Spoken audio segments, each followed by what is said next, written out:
everyone, welcome back. This is Michelle with Essential Advantages. Thanks for joining me again this week.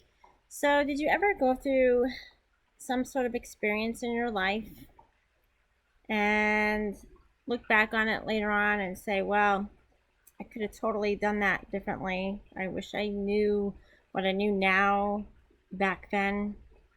Yeah, so that's what I want to talk to you about today is about my pregnancy and some of the things that after it happened, I look back on and I says, I would totally change that.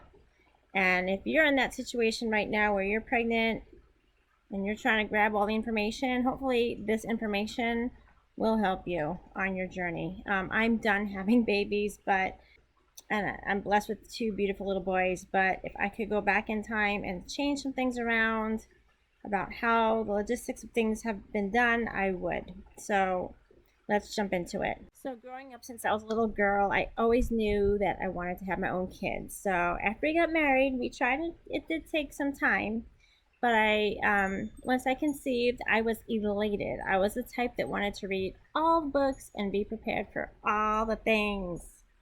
Haha, haha was laughed back at me because little did I know that just reading and preparing was only a small fraction of the real learning that actually occurred. So I wanted to share some things I wish I knew before I got pregnant, and it wasn't necessarily the worst, but based on what I know now, I would have made some different changes and decisions. So you may hear different stories from different people, but this is my story, and people will have different experiences, so that will vary lots as well.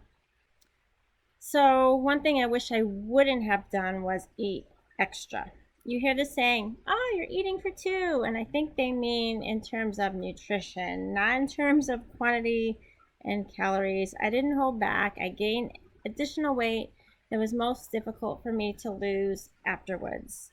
It was a big mistake. Don't do that. Eat meals high in nutrition, but not necessarily in excess. Okay, I'm not sure if this had anything to do with it, but I was carrying so large that I wound up with a condition known as diastasis recti, where the muscles in my stomach separated and never really went back to what they were originally before I had conceived. So I remember at one point I was about 6 months pregnant, and the guy at the car wash asked me if I was carrying twins. And I was like, nope. And he was like, well, you must be expecting any day, right? And I was like, nope, I got 3 more months to go. He was pretty much quiet after that. um, so I remember after I had my first son, I was at the doctor for a follow-up right after, and I asked him when the rest of my stomach would go back down. I says, okay, the baby's out. I still look like I'm kind of pregnant. And the doctor's like, yep, that's it. You're done. I'm like, what? Excuse me? He didn't tell me the condition of what it was, and I had no idea at the time. So I later found out that that's what I had was diastasis recti. I don't know how much prevention you could do for that, but what I have, my theory is that if you strengthen your muscles before your abdominal muscles before you get pregnant, it may be stronger and may prevent that separation while you're pregnant.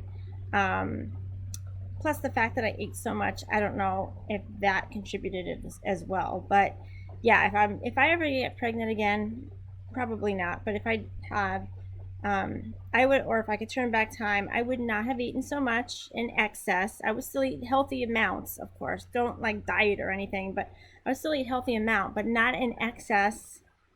And I would have prepared my stomach, and I would have strengthened my ab muscles at way ahead of time because I had no idea about that. Okay.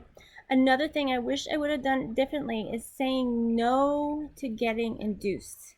He was due on the 8th, but the hospital was quick to schedule the induction on the 12th after he didn't arrive right away.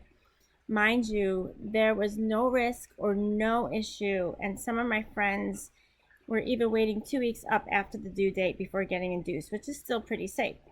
So after doing my own research, I later found out that statistics show that the risk of having a C-section go up by 50% if you get induced.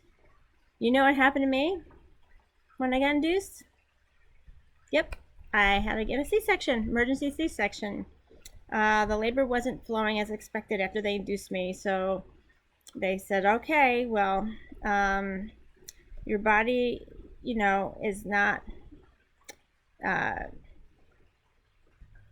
I don't know, what's the word, relying, or your body is not reacting to the way the Pitocin is supposed to help your body react. And so nothing was happening, got a C-section.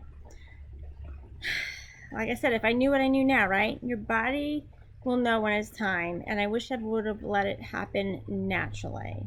I was so upset. But it doesn't stop there. During the C-section, my body started to hemorrhage and my husband was sent out of the room. They had to actually knock me out completely. My first picture, once I came to, of me holding my son for the first time, looks like I got hit by a truck. It really did. It looks like I got hit by a truck. It's not that pretty, like, made up picture with the bright smiling smile and the baby all, cuddled up next to I was like, if I could find a picture, I'm going to add it to this video. Oh, and there's more. I was planning on breastfeeding, and after my son was born, the nurse gave him a bottle right away. Yep. Now, when you're going to breastfeed a baby, the last thing you want to do is introduce a newborn to a bottle nipple right away. The bottle feeding is a lot less work for the baby to get the flow, so then when you try to breastfeed, it seems more difficult for the baby, and alas, my son agreed. When I tried to breastfeed, we had a lot of problems with latching. I wound up exclusively pumping because once he got first dibs on the bottle nipple, he said sayonara to the breast. That in and of itself, pumping, was like a full-time job. You're already sleep deprived, you've got a brand new baby, you're already stressed, and then what happens? I had to continuously pump. And then it's like a domino effect. When you're constantly pumping exclusively, it does put you at a higher risk for mastitis. So because baby is more effective at getting out the milk than the man-made pump, so you can have a higher chance of black ducks, which happened to me, and it was awful. I felt horrible. I was not happy, to say the least. Mastitis is the last thing you want as a new mama.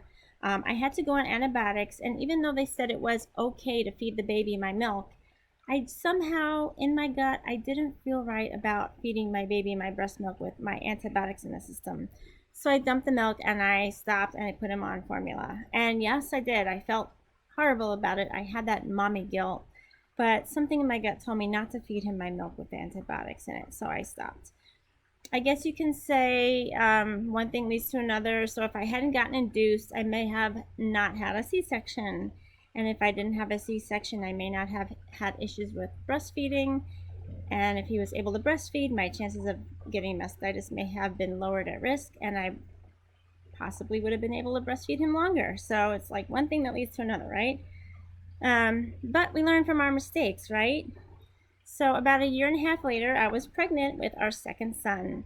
So this time around, I didn't go crazy with the whole eating excess based on the whole eating for two. And no, I didn't like diet or anything, but I ate sensibly and not crazy like I did the first time. So I didn't have as much weight to lose after I had him. Okay, I was advised to avoid getting a VBAC.